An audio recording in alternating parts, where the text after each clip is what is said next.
এই সকল জুলমগুলো দূর হবে এবং সকল মানুষ ন্যায় বিচার পাবে,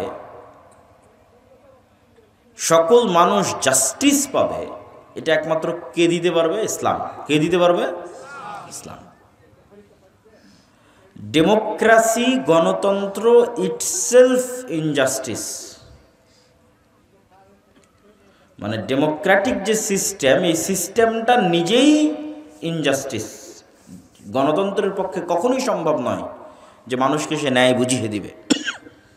গত 70 বছরও সম্ভব হয়নি, আগামী 500 বছরও সম্ভব হয় না। সেকুলারিজম, লিবারালিজম, সমাজতন্ত্র, সোশ্যালিজম, এগুলো সব ইনজাস্টিস, অন্যায়। এগুলোর পক্ষে সম্ভব নয় যে মানুষকে ন্যায় বুঝিয়ে দিবে। ইসলাম ইটসেলফ জাস্টিস। ইসলাম নিজেই ন্যায়। রাসূলুল্লাহ সাল্লাল্লাহু আলাইহি ওয়াসাল্লাম যখন আইয়ামে জাহিলিয়াতের যুগে প্রেরিত হন, তখন আইয়ামে জাহিলিয়াত বলতে কি পড়েছেন আপনারা? বই পুস্তক বক্তব্যে কি শুনেছেন? নারী সন্তানকে জীবন্ত কবরে পুঁতে দেওয়া হতো। মাদকদ্রব্য, জেনা, ব্যভিচার, চুরি, খুন, রাহাজানির অন্ত ছিল না। একটানা 400 বছর যুদ্ধ চলেছে গোত্রে গোত্রে, একটানা 400 বছর। জেনারেশনের পর জেনারেশন হত্যা করতে করতে শেষ হয়ে গেছে। তাহলে আমরা সমাজে এখন যা অপরাধ দেখছি তার সবগুলোই জাহেলি যুগে ছিল। হয় এখনকার মতোই ছিল, অথবা এর চেয়ে বেশি ছিল, অথবা আমাদের যুগে বেশি আছে। সেটা সুদ হোক, চুরি হোক, ছিনতাই হোক, ধর্ষণ হোক, হত্যা হোক, খুন হোক, চাঁদাবাজি হোক, যা সব জাহেলি যুগে ছিল। তো আল্লাহর নবী জাহেলি যুগের ওই অন্যায় সমাজে কি দিয়ে ন্যায় বিচার প্রতিষ্ঠা করেছেন? ইসলাম দিয়ে। কি দিয়ে? ইসলাম দিয়ে। কে কালো, কে সাদা, কে কোন গোত্রের, কে কোন বংশের, সকল জাত পাত বর্ণের ঊর্ধ্বে উঠে মানুষকে মানুষ হিসেবে, আদমের সন্তান হিসেবে তার সকল হক বুঝিয়ে দেওয়া, সকল ন্যায় বুঝিয়ে দেওয়ার এক ব্যতিক্রম শাসন ব্যবস্থার নাম হচ্ছে ইসলাম। যার ব্র্যান্ডিং হচ্ছে ন্যায় বিচার, যার ব্র্যান্ডিং হচ্ছে ন্যায়পরায়ণতা। সম্মানিত উপস্থিতি, তো মুসলমানেরা যদি মনে করে যে তাদের রাষ্ট্র ক্ষমতা ইসলাম দরকার, তাহলে আমার ছোট্ট জ্ঞানে, আমার ছোট্ট বুঝে আমি যেটা বুঝি সেটি হচ্ছে, যেখানে ইসলামের ব্র্যান্ডিং ন্যায় বিচার, সেখানে আমি যদি ন্যায়পরায়ণ না হতে পারি, তাহলে আমাকে দিয়ে ন্যায় বিচার প্রতিষ্ঠা হবে? ঈসা আলাইহিস সালাম যদি নিজেই অন্যায়পরায়ণ হয়, উনি রাষ্ট্রের ন্যায় বিচার প্রতিষ্ঠা করতে পারবে? পারবে না। তো আমার চিন্তা ভাবনা এবং আমার গবেষণায় বলে যে আমাদেরকে আল্লাহ এখন পর্যন্ত নেতা বানাননি, কেননা আমরা নেতা হওয়ার যোগ্য হতে পারিনি। আমাদের মধ্যে গোলামির স্বভাব বিরাজমান। গোলামি আমাদের রক্তের মধ্যে ঢুকে আছে। সেই গোলামির স্বভাব থেকে বের হয়ে স্বাধীন মানুষ যেভাবে চিন্তা করে, ওই চিন্তা আমরা করতে পারি না, করতে পারিনি। ফলত নেতা হতে পারিনি, নেতৃত্ব দেওয়ার যোগ্য হতে পারিনি। ফলত আল্লাহ আমাদেরকে নেতা বানায়নি। গোলামেরা কি চিন্তা করে? যখন মানুষ জাতিগতভাবে গোলাম থাকে, তখন রুজির জন্য মারামারি করতে হয়, রুজির জন্য কাটাকাটি করতে হয়, না হলে তো না খেয়ে মারা যাবে। এটাই গোলামের স্বভাব। আর যারা আগের যুগের মনিব ছিল, তারা এটাতেই মজা পেত, যে ক্ষুধার্ত দুইটা মানুষের মধ্যে একটা রুটি ফেলে দিলাম, দুইটা মানুষ কিভাবে রুটি নিয়ে কাড়াকাড়ি করতেছে এই দৃশ্য দেখে মজা। কেননা ওই দুইজন গোলাম, তারা খাদ্যের জন্য মারামারি করতেছে।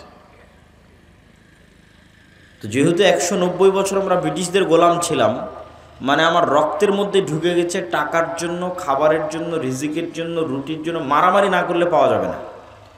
মারামারি মানে সরাসরি মারামারি, বিষয়টা আমি এটা বুঝাচ্ছি না। মিথ্যা বলে হোক, জোর করে হোক, হুমকি দিয়ে হোক, ধোকা দিয়ে হোক, ইন এনি ওয়ে আমার টাকা লাগবে, সম্পদ লাগবে, রুজি লাগবে, রিজিক লাগবে। তো গোলামেরা ছুটছে।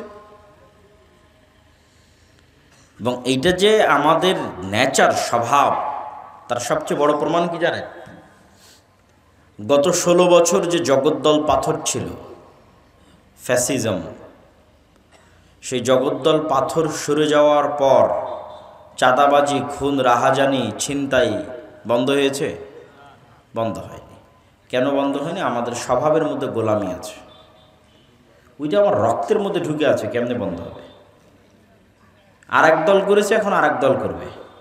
মানুষই তো সুযোগ দিচ্ছে, মানুষের ন্যাচারই তো ওইটার উপর গড়ে উঠেছে, রাজনৈতিক দলগুলোর স্বভাবই তো ওইটার উপর গড়ে উঠেছে। সম্মানিত উপস্থিতি, তাহলে কি বলছিলাম? যে ইসলামের ব্র্যান্ডিং যখন ন্যায় বিচার, আর আমি ন্যায়পরায়ণ নই, তো আমাকে দিয়ে আল্লাহ ন্যায় বিচারের দায়িত্ব দিবেন? আল্লাহ কথা বলেন না যে দিবে, দিবেন না। এখন মুসলমানেরা তাদের ব্যক্তিগত, সামাজিক, পারিবারিক সকল জীবনে বিশ্লেষণ করে দেখতে পারে যে কি পরিমাণ ন্যায়পরায়ণতার ঘাটতি আমাদের সমাজে আমরা বহন করি। যৌতুকের ভিত্তিতে বিবাহ, ইনজাস্টিস, অন্যায় মুসলমানেরা করে। নিজের বোনকে পিতার সম্পত্তিতে সম্পদ ঠিকমতো বুঝিয়ে না দেওয়া, ইনজাস্টিস, অন্যায় করে। পিতামাতার অবাধ্য হওয়া, ইনজাস্টিস, অন্যায়। পিতার কাছ থেকে ভাইকে না জানিয়ে, বোনকে না জানিয়ে সব সম্পত্তি লিখে নেওয়া, ইনজাস্টিস, অন্যায়। ওসি, ডিসি, এসপি, মন্ত্রী, মিনিস্টার, প্রিন্সিপাল, সাব রেজিস্ট্রার নিজ নিজ পদে প্রত্যেকটা স্বাক্ষরের পিছনে অন্যায় অর্থ ভোগ করতেছে, আবার আজান হলে উঠে গিয়ে নামাজ পড়তেছে, আবার ওই অন্যায় অর্থের টাকা জমা করে হজে চলে যাচ্ছে। তো এই সাব রেজিস্ট্রার, এই এসিল্যান্ড, এই ওসি আল্লাহর ক্ষমায় অথবা মানুষের ক্ষমায় জান্নাতে যেতে পারবে কিনা সেটা ভিন্ন প্রশ্ন, কিন্তু এতটুকু নিশ্চিত থাকেন তাকে দিয়ে আল্লাহ কখনো ইসলাম প্রতিষ্ঠার যোগ্য মনে করবে না। তাকে আল্লাহ কখনো নেতৃত্ব দেওয়ার যোগ্য মনে করবে? যোগ্য মনে করবে না। যেহেতু ইসলাম মানে, ইসলামের রাষ্ট্র ক্ষমতা, ইসলামের ব্র্যান্ডিং কি? জাস্টিস, ন্যায়পরায়ণতা। তাহলে ওই মানুষটা তার বোনের সাথে ন্যায়পরায়ণতা করতে পারেনি। হতে পারে নামাজি, হাজি, সে তার বাবা মায়ের সাথে ন্যায়পরায়ণ নয়, তার স্ত্রীর সাথে ন্যায়পরায়ণ নয়, তার প্রফেশনাল লাইফে ন্যায়পরায়ণ নয়। বাংলাদেশের প্রত্যেকটা স্কুল, কলেজ, ইউনিভার্সিটির টিচারেরা হয় দেরিতে আসেন, হয় অনুপস্থিত থাকে, এবং কোনো প্রকার দায়বদ্ধতা নাই।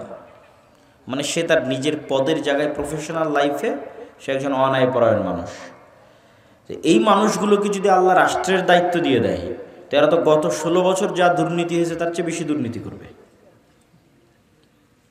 এটাকে বিশ্বাস করেন? এটাই বাস্তব। তো ফলত তাদেরকে আল্লাহ সুবহানাহু ওয়া তাআলা ইসলামের নামে রাষ্ট্র ক্ষমতায় যাবে এটার যোগ্য মনে করেন না। আর এটার যোগ্য মুসলমানেরা এখনো হতেও পারেনি। নেতা হতে হলে সেলফ রেসপেক্ট লাগে, আত্মমর্যাদা লাগে। আত্মমর্যাদা সম্পন্ন ব্যক্তি কখনো মিথ্যা বলতে পারে না। আর ডেমোক্রেসির, গণতন্ত্রের কালচারই হচ্ছে মিথ্যা বলতে হবে। মিথ্যা না বললে গণতান্ত্রিক রাজনীতি হয়ই না, হবেও না। আবু সুফিয়ান রাদিয়াল্লাহু তাআলা আনহু তার কাফের অবস্থায় তার চিরশত্রু যাকে তিনি হত্যা করতে চান, মুহাম্মদ সাল্লাল্লাহু আলাইহি ওয়াসাল্লাম সম্পর্কে মিথ্যা বলেননি।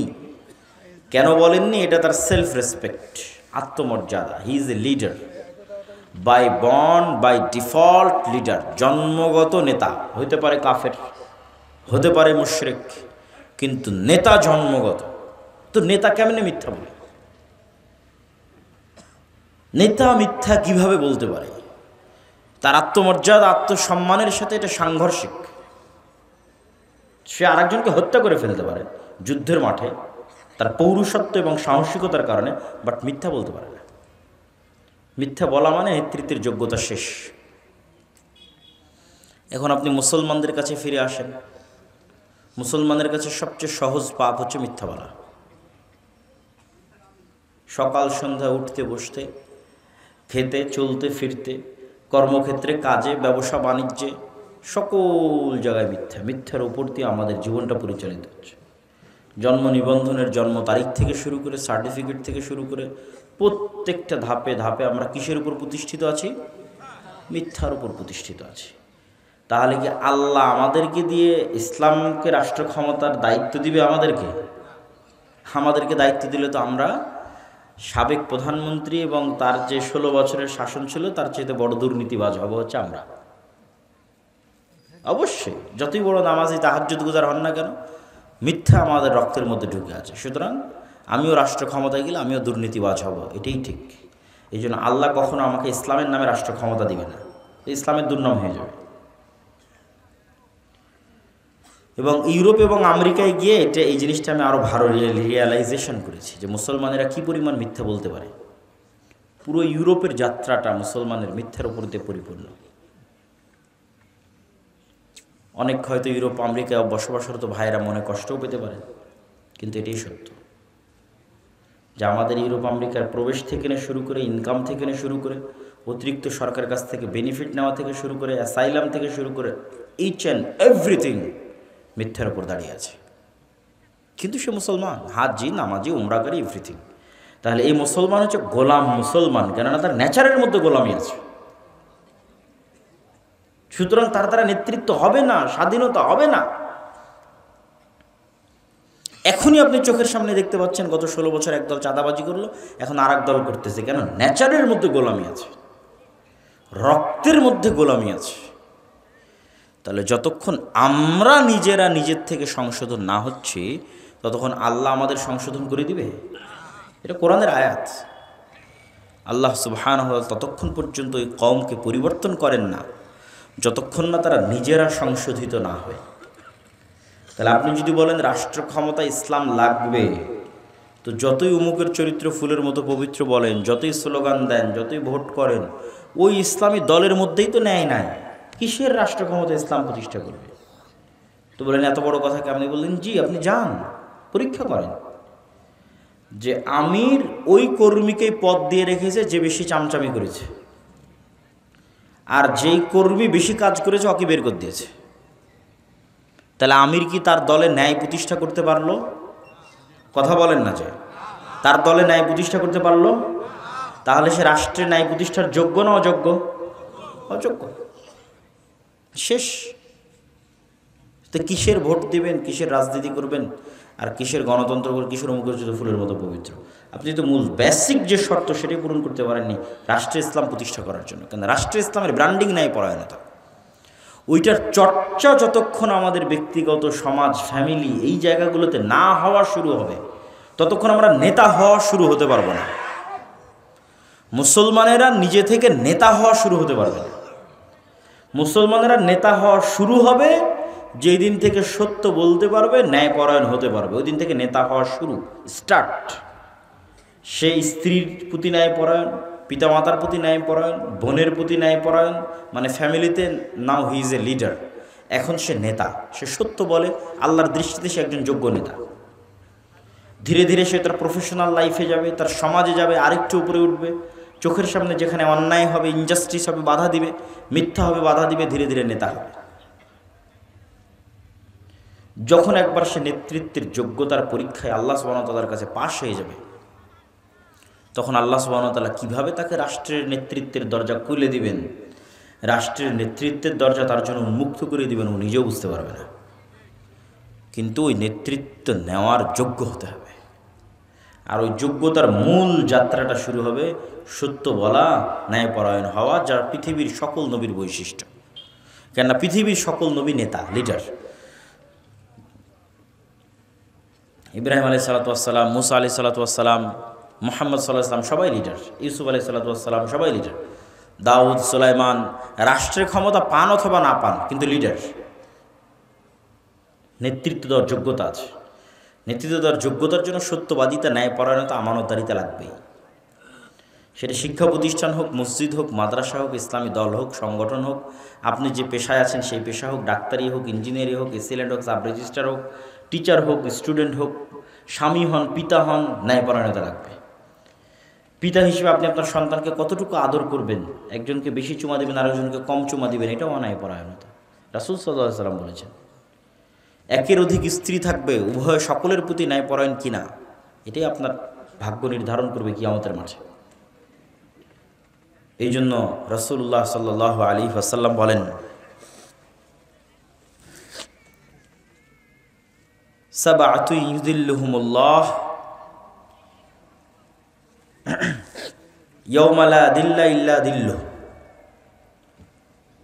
7 শ্রেণীর মানুষকে আল্লাহ সুবহানাহু ওয়া তাআলা বিশেষ ছায়া দিবেন কিয়ামতের মাঠে। তাদের মধ্যে 1 নম্বর, সর্বপ্রথম যাদেরকে স্থান দেওয়া আছে সেটা হচ্ছে ইমামুন আদিল, ন্যায়পরায়ণ, দায়িত্বশীল। মানে আর যত নফল ইবাদত আছে সবগুলোকে ছাড়িয়ে গেছে। নফল ইবাদতের মধ্যে তাহাজ্জুদ গুজার আছে, নফল ইবাদতের মধ্যে নফল সিয়াম পালনকারী আছে, নফল ইবাদতের মধ্যে দানবীর আছে, সেগুলোর কথা সিরিয়ালে আসবে। কিন্তু সবকে ছাড়িয়ে গেছে যে ন্যায়পরায়ণ। এটা সবচেয়ে কঠিন, এটা সবচেয়ে কঠিন যে মানুষ ন্যায়পরায়ণ হবে তার সমাজে, তার পরিবারে, তার ফ্যামিলিতে, তার প্রফেশনাল লাইফে, এটা সবচেয়ে কঠিন। তো ন্যায়পরায়ণ, দায়িত্বশীল 1 নম্বরে চলে গেছে। আর এটা কেন আল্লাহ এটা আরো ভালোবাসেন? আল্লাহ এটা এই জন্য আরো ভালোবাসেন যে আল্লাহ নিজে ন্যায়পরায়ণ। আল্লাহ সুবহানাহু ওয়া তাআলা কি বান্দার উপর জুলুম করে? আল্লাহ সুবহানাহু ওয়া তাআলা শুধু বান্দার উপর জুলুম করে না এটা নয়, কোনো বান্দা যদি জুলমের শিকার হয় সেই জুলম তিনি বুঝিয়ে দিবেন, পাল্টা সমাধান করে দিবেন, এটাই তার ওয়াদা। সেটা শুধু মানুষে নয়, পশুতেও যদি জুলম করে থাকে এটাও কিয়ামতের মাঠে জিরো করা হবে, মিটিয়ে দেওয়া হবে। এই জন্য তো তিনি ন্যায়পরায়ণ, ন্যায় বিচার প্রতিষ্ঠাকারী, মালিক ইয়াউমিদ্দিন, বিচার দিবসের মালিক। ওই দিন দেখা যাবে আল্লাহ সুবহানাহু ওয়া তাআলার ন্যায়পরায়ণতা। এই জন্য আল্লাহ এটা পছন্দ করেন।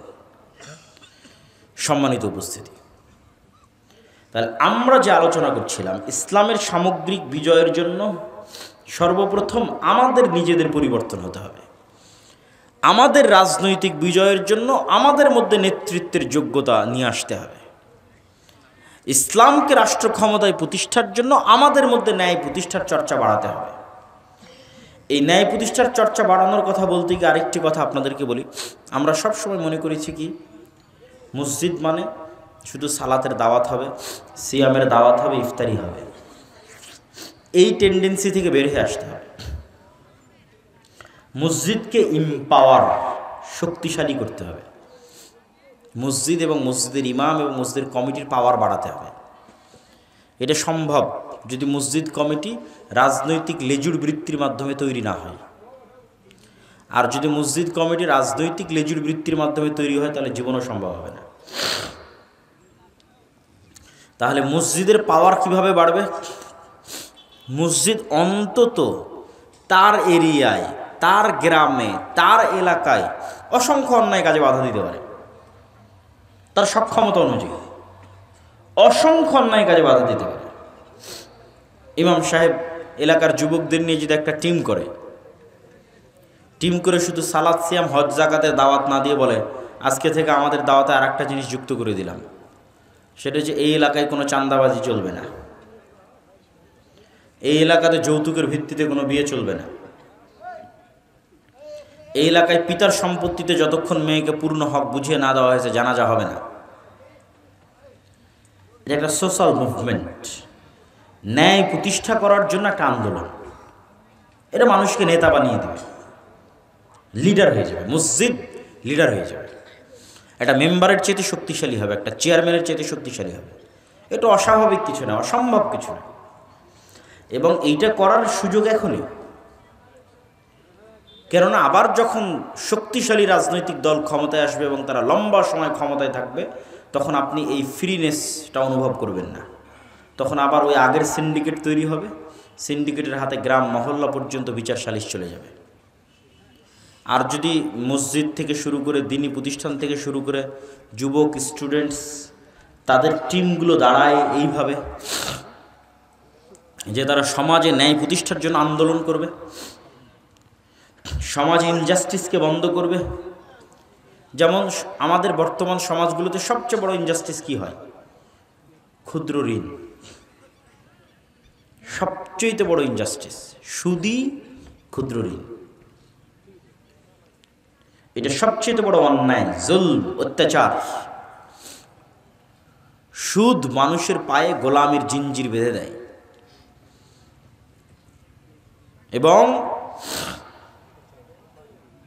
শুধু মুসলমান নয়, হিন্দু, বৌদ্ধ, ইহুদি, খ্রিস্টান সকলের পায়ে গোলামির জিঞ্জির বেঁধে দেয় হচ্ছে সুদ।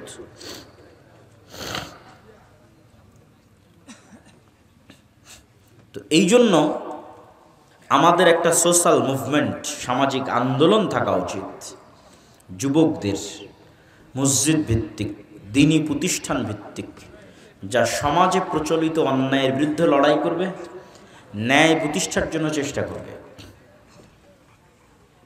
এবং এইরকম কোনো এক মানুষের মাধ্যমেই যে এরকম ন্যায় প্রতিষ্ঠায় সচল হবে, ন্যায় প্রতিষ্ঠায় সচেতন গণদলা জানেন, কিন্তু এর চেষ্টা আমাদের করতে হবে এবং এই চেষ্টা করার সুযোগ এখনই।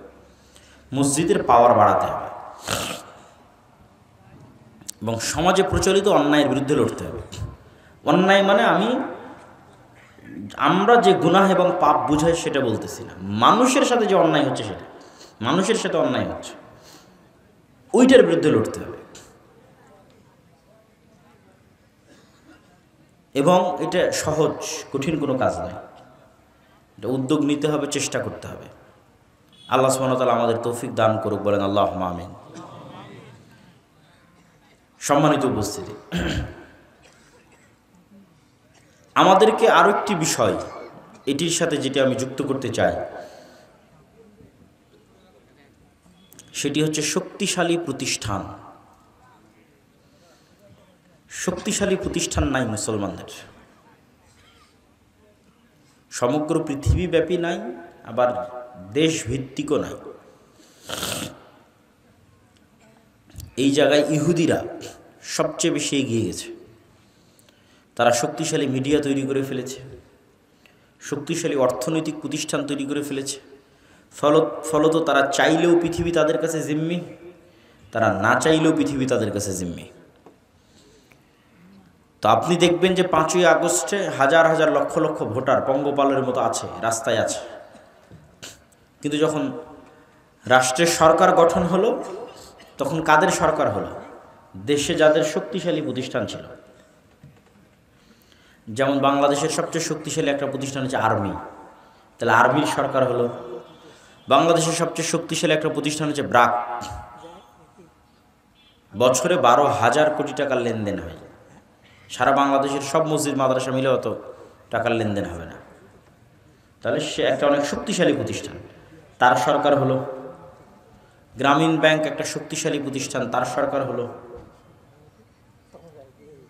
তারপরে প্রথম আলো, ডেইলি স্টার শক্তিশালী প্রতিষ্ঠান, তাদের সরকার হলো। যখনই মূল সরকার সরে যায় তখন ওই দেশে যাদের শক্তিশালী প্রতিষ্ঠান থাকে তারা অটোমেটিক ক্ষমতায় চলে যায়। আর আপনার যদি এরকম পঙ্গপালের মতো কোটি কোটি ভোটার থাকে তবুও কোনো দাম নাই।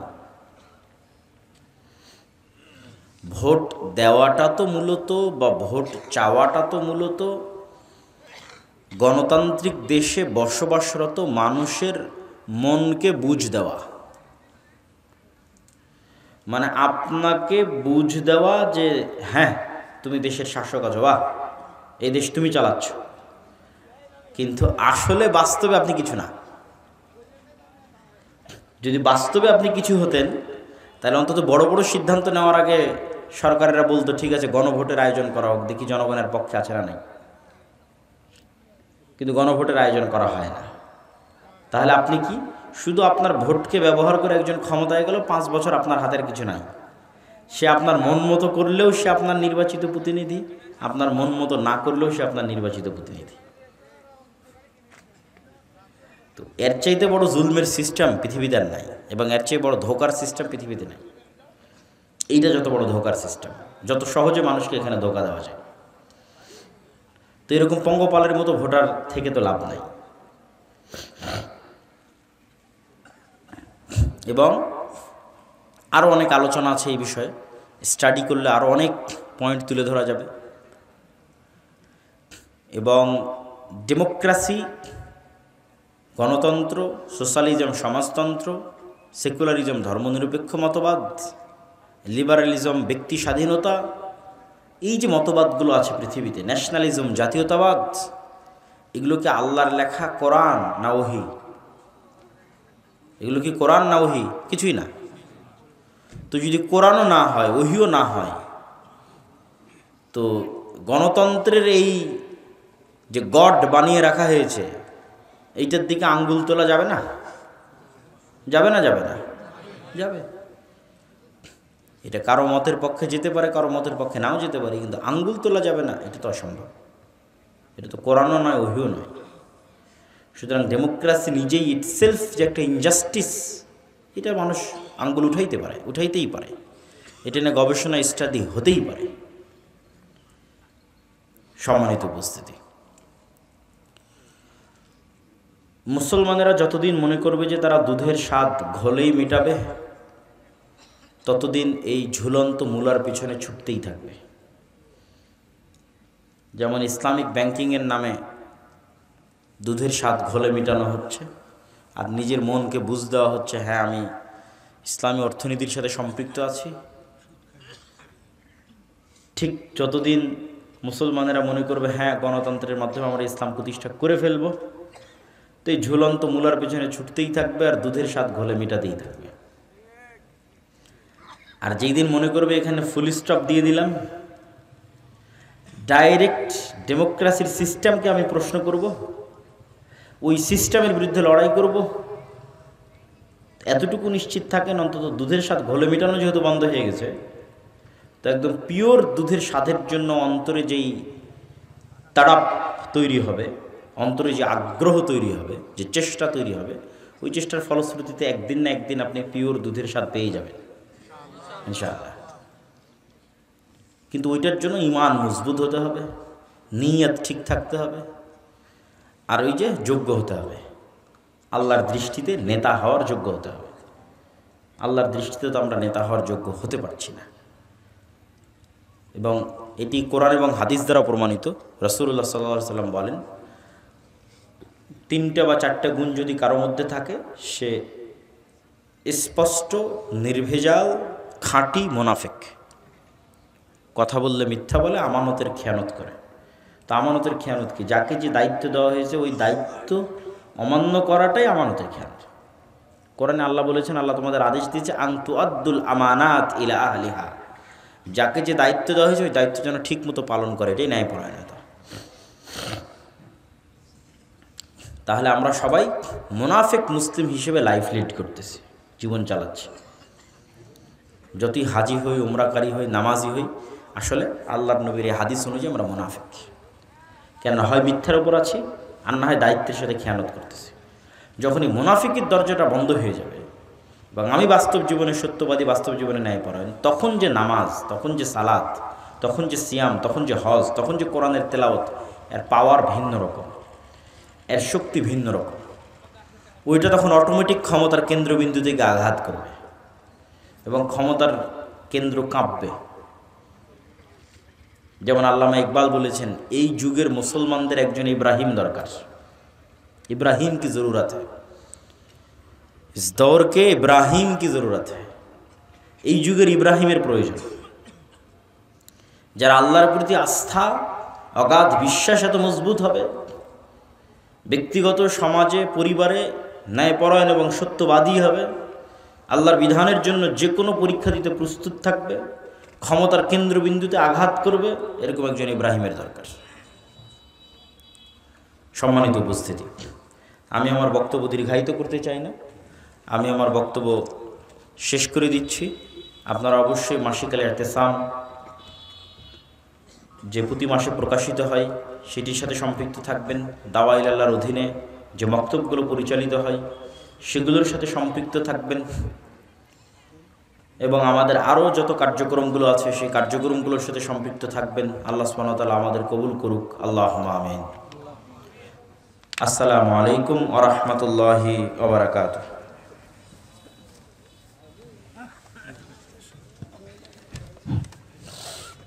জাযাকুল্লাহ।